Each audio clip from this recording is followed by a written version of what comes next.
दोस्तों रेलवे ने नया नोटिफिकेशन जारी कर दिया है जेई यानी जूनियर इंजीनियर की वैकेंसी को लेकर। टोटल 3,993 पद हैं, 55,000 से 65,000 सैलरी होती है। तो क्या एग्जाम पैटर्न है, एज और सारी चीजों को डिटेल में समझते हैं। और ये एक रेलवे का कैलेंडर है, आप अगर देखेंगे तो यहां जूनियर इंजीनियर दिखेगा, लगभग यही पैटर्न फॉलो हो रहा है। ये कैलेंडर हमने बनाया है, रेलवे ने कैलेंडर जारी किया था लेकिन बड़ा जर्जर अवस्था में था, तो उसको हमने थोड़ा सिस्टमेटिक बनाया है।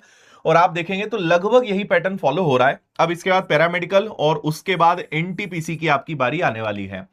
पहले इन्होंने शॉर्ट नोटिस निकाला था और हमने शॉर्ट प्लस डिटेल नोटिफिकेशन सारा टेलीग्राम पर शेयर कर दिया था, आपने देखा होगा। तो आप समझते हैं 25 जुलाई को इन्होंने शॉर्ट नोटिस जारी किया था और कल यानी 14 अगस्त को डिटेल नोटिफिकेशन आया। फॉर्म भरना भी कल से स्टार्ट हो गया और 13 सितंबर इसकी अंतिम तिथि रहेगी। बाकी इन्होंने एग्जाम कब होगा हर बार की तरह रेलवे बताता नहीं है, अचानक आपको पता चलेगा। चलिए, एज की अगर हम सबसे पहले बात करें तो 18 से 33 एज है। कैटेगरी वाइज रिलैक्सेशन मिलेगा। टोटल 3,993 पद हैं। 35,400 का बेसिक पे है, लगभग 60 से 65,000 70,000 तक सैलरी आपकी इसमें जाएगी। लेवल 6 जॉब होती है और इसके अंतर्गत जूनियर इंजीनियर और डेपोट मटेरियल सुपरिटेंडेंट ये आपका पूरा रहता है। अब एज लिमिट की अगर बात करें तो आपकी मिनिमम जो एज है वो मैंने कहा 18 से 33 है, लेकिन कैटेगरी वाइज आपको 3 साल 5 साल के जो रिलैक्सेशन होते हैं, जैसे एससी एसटी की बात करें तो 5 साल, ओबीसी की बात करें तो 3 साल, ऐसे रिलैक्सेशन आपको मिलेंगे। अब रिक्रूटमेंट प्रोसेस समझिए, सबसे पहले सीवीटी 1 होना है, फिर आपका सीवीटी 2 होना है, उसके बाद डॉक्यूमेंट वेरिफिकेशन और मेडिकल एग्जामिनेशन। अब इसमें क्या पैटर्न रहेगा उसको अच्छे से समझ लो। तो जो आपका सीवीटी 1 है, जिसके जो क्वालिफाइंग है, आपके फाइनल जो सिलेक्शन के मार्क्स हैं वो सीवीटी 2 के आधार पे ही तय होंगे, वही आपका सिलेक्शन तय करेगा। लेकिन सीवीटी 1 क्वालिफाई करोगे तब तो आप सीवीटी 2 पे पहुंचोगे। 90 मिनट का समय है, 100 क्वेश्चंस होते हैं आपके पास। इसमें मैथ्स, इंटेलिजेंस एंड रीजनिंग यानी रीजनिंग रहेगा, जनरल अवेयरनेस और साइंस। 100 क्वेश्चन, 100 नंबर, 90 मिनट का समय। और आपकी 1/3 की नेगेटिव मार्किंग भी रहती है, 1/3 की नेगेटिव मार्किंग रहेगी आपकी। क्या क्या आता है तो आप एक शॉर्ट में यहां पे देख सकते हो कि मैथ्स में क्या क्या पूछा जाएगा, रीजनिंग में क्या है, जीएस में क्या है, और लगभग वही जो रेलवे के सारे एग्जाम्स में आते हैं टॉपिक्स, वही आपको यहां पर दिखेंगे। इसके बाद सीवीटी 2 की बात करते हैं। इसमें टोटल आपके पास 120 मिनट का समय होता है, 150 क्वेश्चंस होते हैं। जनरल अवेयरनेस के आपके 15 सवाल, फिजिक्स और केमिस्ट्री के आपके 15 सवाल, basics of computer and application के 10 सवाल और basics of environment and pollution control के 10 सवाल। मतलब नॉर्मल जो सब्जेक्ट्स होते हैं उनसे आपके मात्र कितने सवाल हो गए? 50। 100 सवाल आपके टेक्निकल सब्जेक्ट से रहेंगे, जिसका सबसे ज्यादा रोल है टेक्निकल एबिलिटीज का। इससे आपके 100 क्वेश्चंस रहेंगे, टोटल 150 क्वेश्चन, 120 मिनट। और जो 1/3 नेगेटिव मार्किंग है वो यहां पर भी आपकी रहेगी, तो वो नियम यहां पर सेम है। इसके बाद आप आगे बढ़ते हैं तो इसमें सिलेबस देख सकते हो कि भाई जनरल अवेयरनेस में क्या आएगा, फिजिक्स केमिस्ट्री में क्या आएगा, कंप्यूटर में क्या आएगा, एनवायरनमेंट में क्या, टेक्निकल सब्जेक्ट्स में क्या, ये सारे इन्होंने टॉपिक्स यहां पर लिख दिए हैं। इसके बाद यहां पर बहुत महत्वपूर्ण होता है आपका मेडिकल, है ना, जो मेडिकल स्टैंडर्ड्स हैं वो यहां पे बहुत जरूरी है। तो A3, B1, C1 अभी मैं आपको आगे दिखाऊंगा। इस पर मैं काफी पहले एक वीडियो बना चुका हूं कि इन सब का मतलब क्या होता है।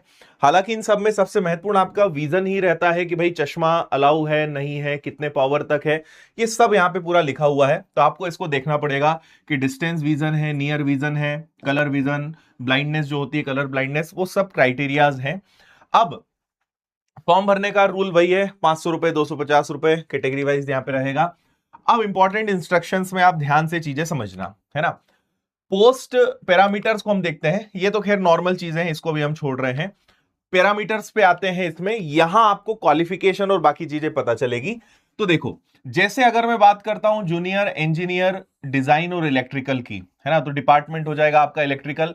यहां पे मेडिकल स्टैंडर्ड लिखा होता है B2, क्योंकि पद बहुत सारे हैं, सबके अपने अपने मेडिकल रिक्वायरमेंट्स हैं और उस हिसाब से इनकी क्वालिफिकेशन है। अब अगर यहां पे B2 लिखा है तो देखो जूनियर इंजीनियर और इलेक्ट्रिकल के यहां पर C1 लिखा है, तो आपको यहां रेफर करना पड़ेगा। ये आपका B1 है, ये आपका C1 है, ये आपका A3 है। ऐसे इनके पूरे स्टैंडर्ड्स होते हैं विजन के, जो आपको फॉलो करने होते हैं, ठीक है। अब क्वालिफिकेशन की बात करें तो 3 इयर्स डिप्लोमा होना चाहिए आपका मैकेनिकल, इलेक्ट्रिकल, इलेक्ट्रॉनिक्स इंजीनियरिंग में, या कॉम्बिनेशन ऑफ एनी सब ऑफ बेसिक स्ट्रीम और मैकेनिकल, इलेक्ट्रिकल, इलेक्ट्रॉनिक्स इंजीनियरिंग भी आपकी होगी तो भी चलेगा, है ना। तो डिप्लोमा हो या इंजीनियरिंग आपकी करी हुई हो तो आप इसके लिए अप्लाई कर सकते हो। फिर ऐसे ही आगे बढ़ोगे तो अधिकतर आप देखोगे C1 स्टैंडर्ड्स हैं, फिर A3 है, फिर B1 है, फिर A3, ये सारे आपके पूरे पद यहां पे दिए हुए हैं, है ना। तो ऐसे सबका डिटेल दिया हुआ है, सबकी क्वालिफिकेशन आपको देखने को मिल जाएगी। और अब वैकेंसी देख लेते हैं जोन वाइज। तो प्रॉपर इन्होंने जोन वाइज पूरी वैकेंसी दे दी है कि कहां पर कितनी कितनी वैकेंसीज हैं। और टोटल जैसा मैंने आपको शुरुआत में बताया है कि 3,993 टोटल पद हैं। तो आप यहां पे देख सकते हो कि भाई इलेक्ट्रिकल वाले हैं, इंजीनियरिंग वाले हैं, मैकेनिकल वाले हैं, सब कुछ डिटेल में आपको थोड़ा सा ये वीडियो को रोककर देखना पड़ेगा।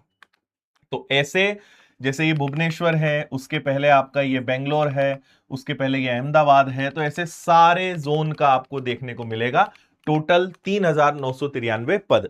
तो थोड़ा पीडीएफ को आप देख लेंगे तो आपको जोन वाइज, कैटेगरी वाइज और अपने डिपार्टमेंट वाइज पता चल जाएगा कि कहां पर कितनी कितनी वैकेंसीज हैं। उम्मीद है सारी बातें आपको समझ में आ गई होंगी। अगर आप चाहते हैं इसकी तैयारी करना तो आपको नॉन टेक सब्जेक्ट का पूरा सिस्टमेटिक कोर्स विनर्स के एप्लीकेशन पर मिल जाएगा। और अभी 15 अगस्त के उपलक्ष्य में स्पेशल ऑफर है, तो आप इस कूपन कोड का यूज करके एक्स्ट्रा 20% का फायदा ले सकते हैं। और अभी रक्षाबंधन ऑफर भी आ रहा है, उसका भी फायदा आप ले सकते हैं। तो विनर्स ऐप पर आपको सारे कोर्सेज मिल जाएंगे। रेलवे फाउंडेशन आपके लिए सबसे बेस्ट रहेगा, इसको आप ज्वाइन कर सकते हो। तो विनर्स ऐप पर जाकर कूपन कोड का यूज करके आप इसका फायदा भी ले सकते हैं। उम्मीद है सारी जानकारी स्पष्ट हो गई होगी। फिर भी अगर कोई क्वेश्चंस या कंफ्यूजन है आप कमेंट करके बता सकते हैं, आपको जानकारी उसकी भी मैं दे दूंगा। थैंक यू, शुभकामनाएं, जय हिंद।